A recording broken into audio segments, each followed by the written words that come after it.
ভবিষ্যতে যে তারা মব করার এই চর্চা থেকে তারা বেরিয়ে আসবেন। তারা চেষ্টা করবেন মানুষের জন্য রাজনীতি করার। একটা প্রবাদ আছে, do good, good will come to you. তো আপনি যদি ভালো করেন আপনার সাথে ভালো হবে। শহীদ রাষ্ট্রপতি জিয়াউর রহমান ভালো করেছেন, উনি সম্মানিত হয়েছেন।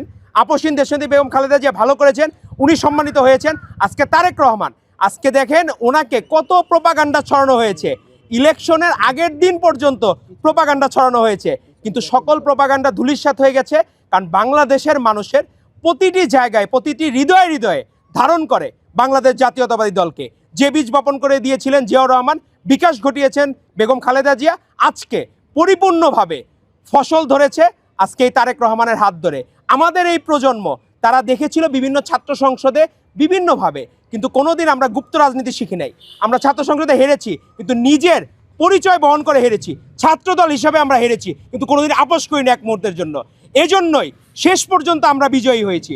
শেষ পর্যন্ত যে তার নীতি ঠিক রাখে, ইমান ঠিক রাখে, যেটি আমাদেরকে ধারণ করিয়েছেন আমাদের নেতা তারেক রহমান, আমরা সেই ইমান ঠিক রেখে আজকে আমরা বিজয়ের খাতায় আমরা নাম লিখেছি বাংলাদেশ জাতীয়তাবাদী দল।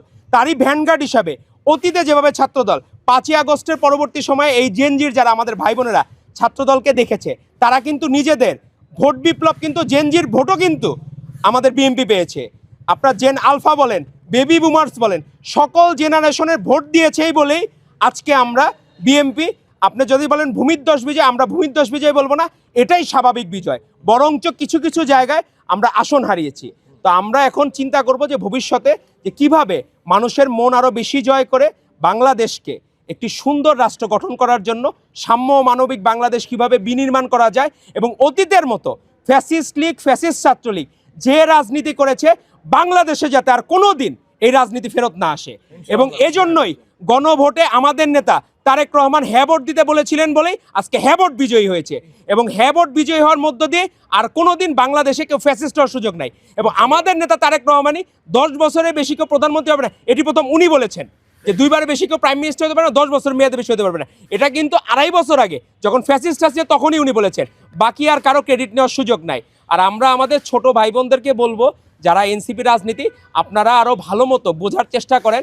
আপনারা যাদের সাথে গিয়েছেন, অনেকে আছে না সঙ্গদোষে লোহাও বাসে, তো তারা সঙ্গদোষের কারণে এই মানে 71-এ যারা স্বীকৃত রাজাকার, এই রাজাকারদের কারণে তাদের কপাল পুড়ল।